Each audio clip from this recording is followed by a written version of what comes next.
Hello बच्चों, आज मैं कक्षा 9वीं के लिए गणित विषय लेके आया हूँ। आज मैं पढ़ाने वाला हूँ इकाई 3 वाणिज्य गणित।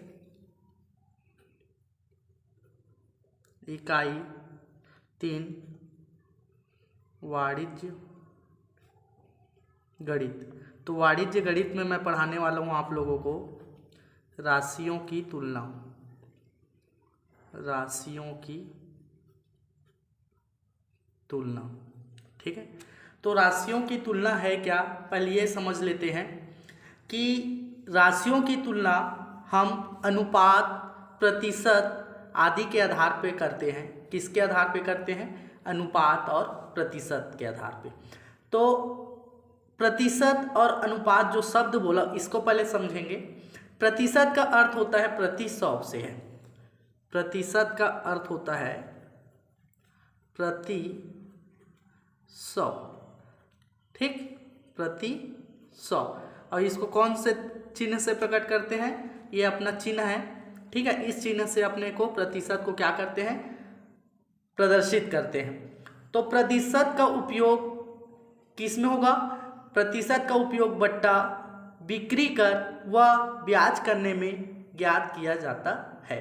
प्रतिशत का जो उपयोग है वो बट्टा, बिक्री कर व ब्याज ज्ञात करने में बटा प्रतिशत का उपयोग किया जाता है, ठीक है।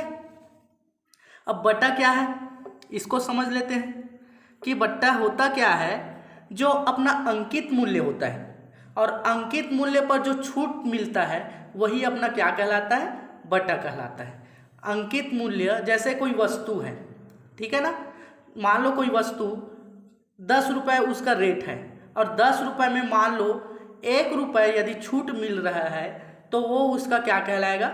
बटा कहलाएगा, ठीक है।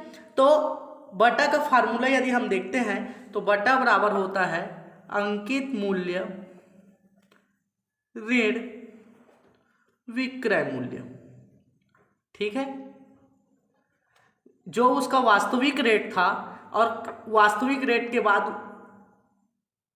कितना रुपए में खरीदा तो वो क्या कहलाएगा? बटा कहलाएगा। इसी में बटा प्रतिशत देखते हैं तो बटा प्रतिशत का सूत्र होता है बट्टा बटे अंकित मूल्य गुणा 100, ठीक। तो बटा प्रतिशत का क्या हो जाएगा? बटा बटे अंकित मूल्य गुणा 100, ये है अपना बटा।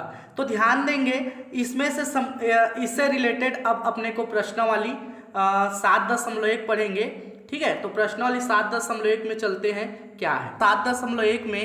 क्या है कि प्रश्न पहला है, मोहन अपनी मासिक आय का 75% खर्च करने के बाद 3,950 रुपये बचाता है। ध्यान देंगे, प्रश्न को अच्छे से समझेंगे कि मोहन नाम का कोई व्यक्ति है, वो महीने में 75% खर्च करने के बाद 3,950 रुपये बचा लेता है। तो उसका मासिक आय कितनी है? अपने को क्या निकालना है? मोहन की मासिक आय निकालना है। तो पहली बात अपने को ये पता करना होगा कि मोहन की मासिक आय क्या है। तो पहली बात अपने को मोहन की मासिक आय प्राप्त नहीं है तो मान के चलते हैं कि मान लो मोहन की मासिक आय X रुपए है। मोहन की मासिक आय कितने रुपए है? X रुपए है। उसके बाद बोला जा रहा है कि मासिक आय का 75% खर्च कर देता है, ठीक है। तो मोहन की मासिक आय का खर्च, मोहन की मासिक आय का खर्च कितना प्रतिशत? 75%। कितना प्रतिशत? 75%।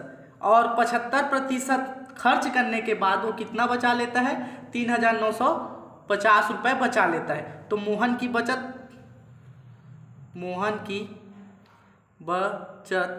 बराबर 3,950 रुपये, ठीक। ध्यान देना, मासिक आय का 75% खर्च करने के बाद मोहन बचा लेता है कितना, 3,950 रुपये। ठीक है, तो 75% खर्च करता है तो शेष कितना रुपए बचत करता है, तो शेष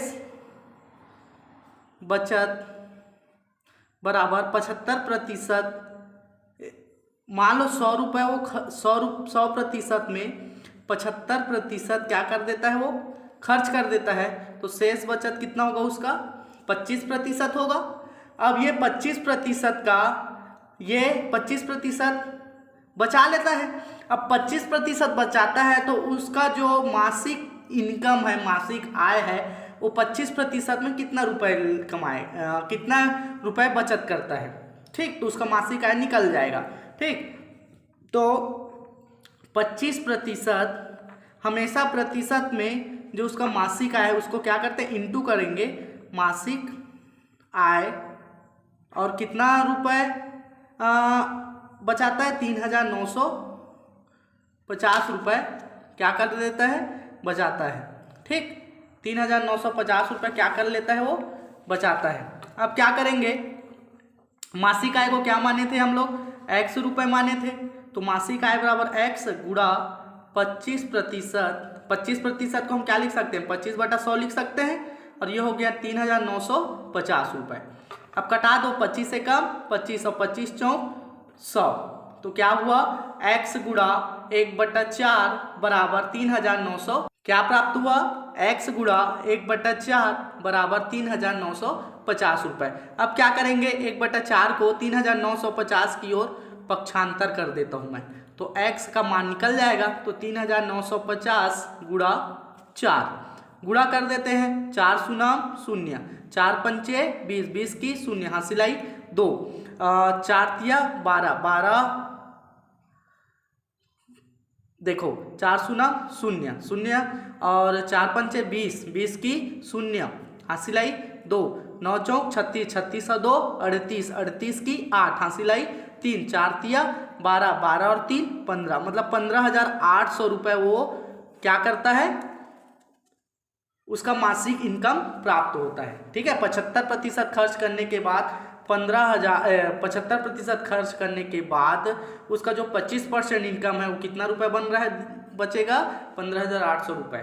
ठीक, इसी तरह अपना प्रश्न दूसरा है, क्या कक्षा 10वीं में 60% लड़कियां हैं और उनकी संख्या 18 है, मतलब लड़कियां कितना प्रतिशत है, 60% है, और उसकी संख्या कितनी है, 18 है, तो कक्षा में लड़के व लड़कियों की संख्या में अनुपात, अपने को लड़के और लड़कियों की संख्या में क्या निकालना है, अनुपात निकालना है। तो आइए देखते हैं, इस प्रश्न को हल करते हैं।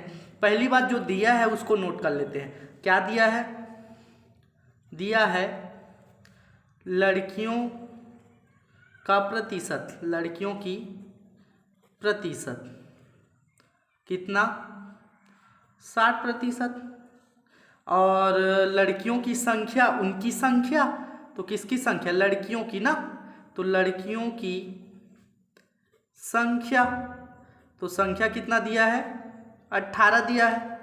ठीक है ना, तो लड़के व लड़कियों की संख्या में अनुपात क्या होगा, तो अनुपात क्या होगा लड़के और लड़कियों की संख्या में, तो पहली बात मान के चलते हैं, मान लो लड़के व लड़कियों की संख्या x है, क्या है, x है। ठीक, हमेशा बताया था कि जो संख्या है उस हमेशा प्रतिशत में x क्या करते हैं, गुणा करते हैं, लड़के और लड़कियों की संख्या है ना, तो 60% में किसका गुणा कर देते हैं, लड़के व लड़कियों की संख्या को। ठीक, और दोनों का कितना हो रहा है, दोनों लड़कियों की संख्या कितनी है, 18 है, लड़कियों की संख्या। ठीक है, तो लड़के और लड़कियों की संख्या को क्या माने, x माने हैं, तो x गुणा 60% यानी 100, और लड़कियों की संख्या कितनी है, 18 है। ठीक, तो हल करते हैं इसको, इसमें का 0 इसमें का 0 कैंसिल हुआ, 6 कम 2 पारस कटाओ, 2 तिया 6 और 2 पंचे 10, तो क्या प्राप्त हुआ, x गुणा 3/5 बराबर 18। अब इस 5 को 18 की ओर क्या कर देते हैं, गुणा कर देते हैं ये x गुणा 3/5 बराबर 18। अब क्या करते हैं, 5 को 18 की ओर त्रिया गुणा कर देते हैं, तो x बराबर हो जाएगा 18 गुणा 5। ठीक, तो 18 पंचे कितना हो जाएगा, सॉरी 18, ये क्या है 18 गुणा 5 है ना, और ये 3 को पक्षांतर करेंगे तो ये भाग में आ जाएगा, कटा देते हैं, 3 एकम 3, 3 छक्के 18, तो 6 गुणा कितना आ गया 5, तो 6 गुणा 5 करेंगे तो कितना होगा 30। मतलब लड़के व लड़कियों की संख्या अभी लड़कियों की संख्या क्या है, लड़के और लड़कियों की संख्या, ठीक, दोनों का टोटल कितना आया है, 30 आया है। ठीक है, कितना आया है, 30 आया है। तो यहाँ पे चूंकि अभी अपने को लड़के और लड़कियों की संख्या का अनुपात निकालना है, तो क्या करेंगे, लड़के की संख्या, अभी अपने को लड़के की संख्या प्राप्त नहीं हुआ है, लड़के और लड़की दोनों की संख्या, मतलब उस कक्षा में टोटल कितने बच्चे बैठ रहे हैं, 30 बच्चे बैठ रहे हैं, जिसमें से 18 बच्चे लड़कियां हैं और लड़के की संख्या अपने को प्राप्त नहीं हुआ है। तो अभी अपने को क्या निकालना है, लड़के की संख्या निकालना है। तो लड़के की संख्या धन लड़कियों की संख्या बराबर दोनों की संख्या कितना, दोनों की संख्या का कितना आ रहा है, 30 आ रहा है। दोनों का संख्या क्या आ रहा है, 30 आ रहा है, मतलब लड़के और लड़कियों की संख्या भी टोटल कितना आ रहा है, 30 आ रहा है, जिसमें लड़के की संख्या है क्या, नहीं है। तो किसकी संख्या है, लड़कियों की संख्या है, कितनी 18 और बराबर 30। ठीक,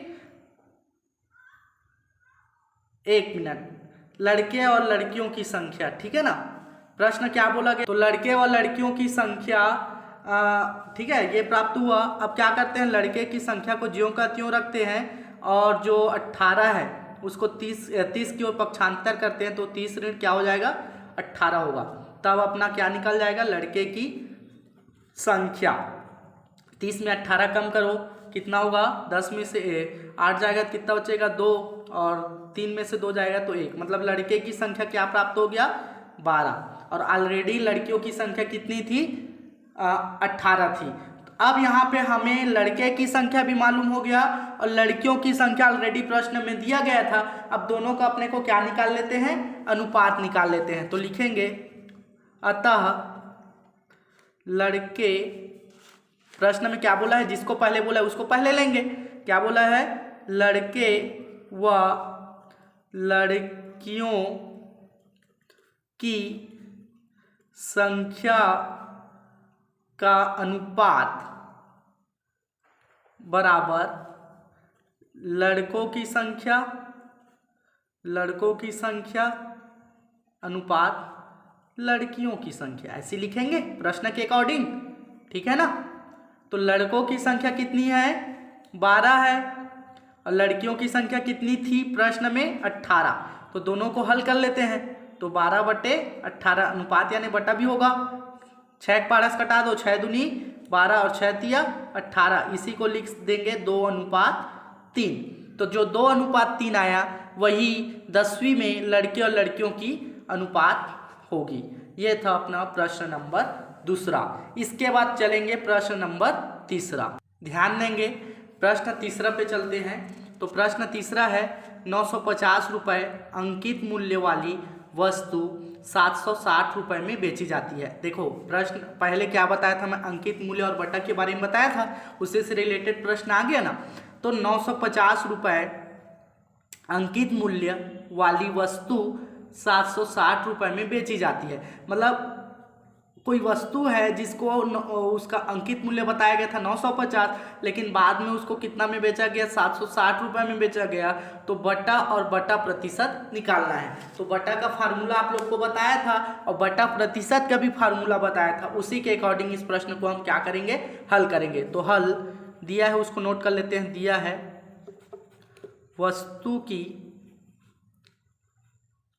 वस्तु का अंकित मूल्य बराबर 950 रुपये विक्रय मूल्य कितना दिया है, विक्रय मूल्य बराबर दिया है 760 रुपये। तो बटा निकाल लेते हैं, बटा और बटा प्रतिशत दो चीज़ बोला गया है ना, तो बटा निकाल लेते हैं। तो बटा बराबर होगा अंकित मूल्य, इसी को छूट भी बोलते हैं ना, अंकित मूल्य ऋण विक्रय मूल्य। यही फार्मूला बताया था, बहुत सरल है। अंकित मूल्य क्या है 950 रुपये और विक्रय मूल्य कितना है 760 रुपये। घटाओ, जीरो में से जीरो जाएगा तो जीरो, 5 में से 6 नहीं जाएगा तो 15 में से 6 जाएगा तो कितना बचेगा 9, उधारी वापस, तो ये 8 होगा, 9 में से 8 जाएगा तो 1, मतलब बटा कितना आ रहा है 190 रुपये। मतलब 190 रुपये उस पर क्या मिल रहा है, छूट मिल रहा है। अब इसी में अपने को क्या निकालना है, बटा प्रतिशत निकालना है। तो बटा प्रतिशत बराबर क्या बताया था, बटा बटे अंकित मूल्य और गुणा 100, ये बताया था, अंकित मूल्य गुणा 100। ठीक है, तो बटा कितना आया, 190 रुपये आया छूट, है ना, और अंकित मूल्य कितना था 950 रुपये और कितना 100। ठीक, तो कटा देते हैं इसको, इसमें का जीरो इसमें का जीरो कट गया, और कटाओ, 5 के पारा से कट रहे क्या, देखते हैं कटा के, ठीक है ना, या 19 के पहाड़ा से कटाओ, 19 से कम 19 और 19 पंचे करके देखो कितना होता है, 4, हाँ 19 पंचे करके देखो कितना हो रहा है,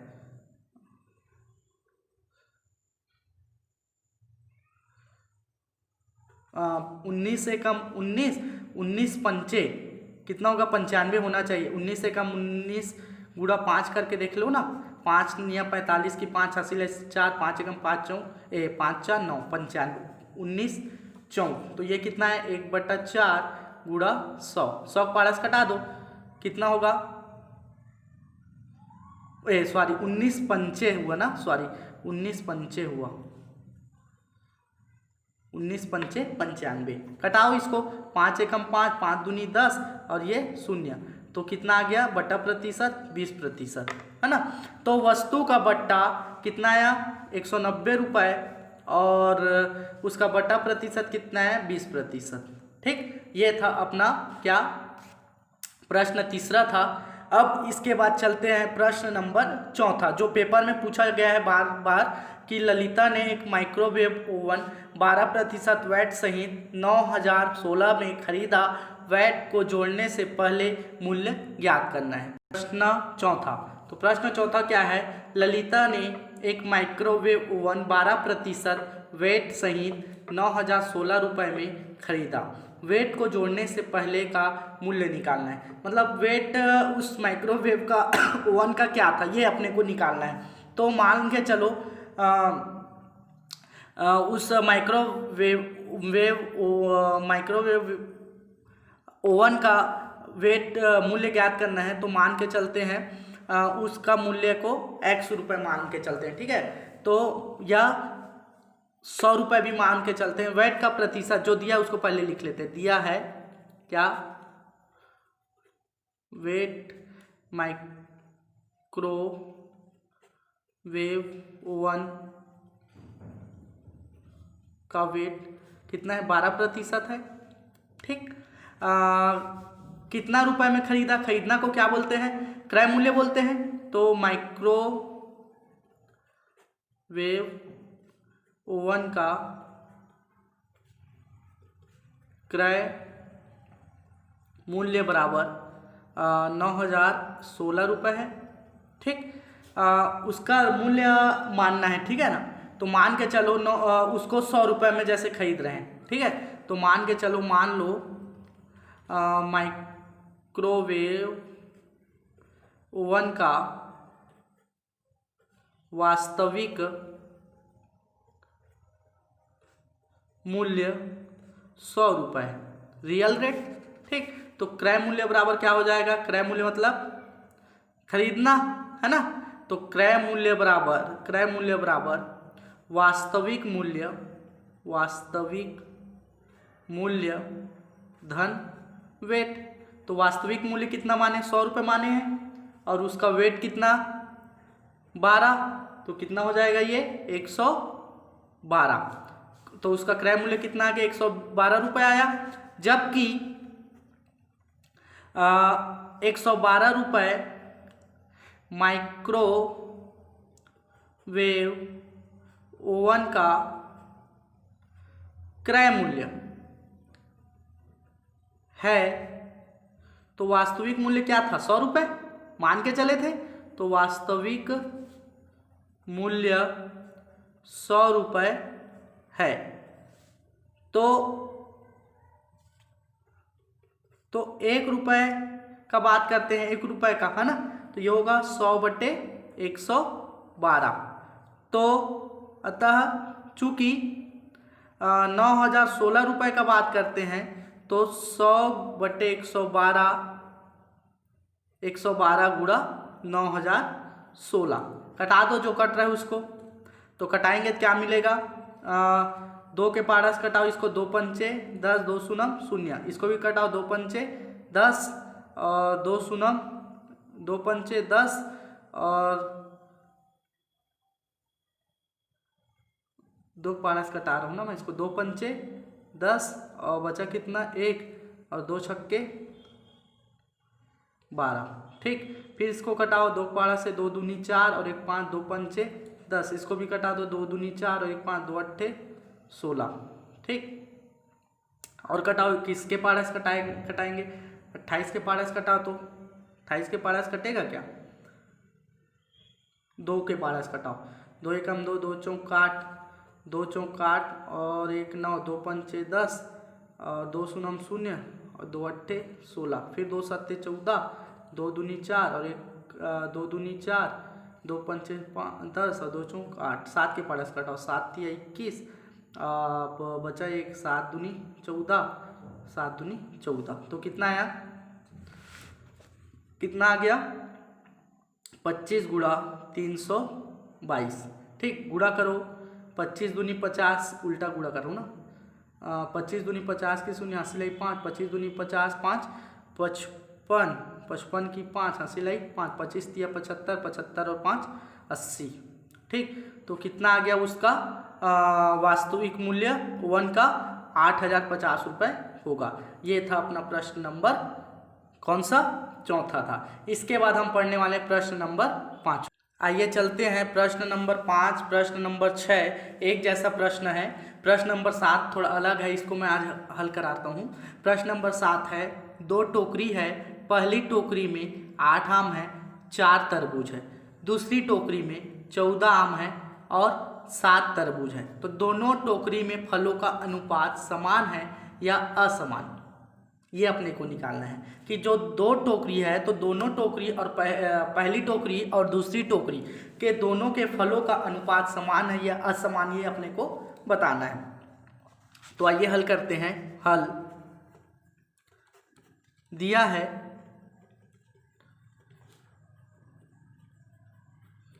पहली टोकरी में 8 आम व 4 तरबूज है। ठीक, तो पहली टोकरी में फलों का अनुपात निकाल लेते हैं। पहली टोकरी में फलों का अनुपात निकाल लेते हैं। तो पहली टोकरी में फलों का अनुपात, तो पहली टोकरी में आम और क्या दिया है, तरबूज दिया है, तो आम क्या है 8:4, तो ये हो जाएगा 8/4, 4 एकम 4 और 4 दूनी 8, या इसी को हो जाएगा 2:1।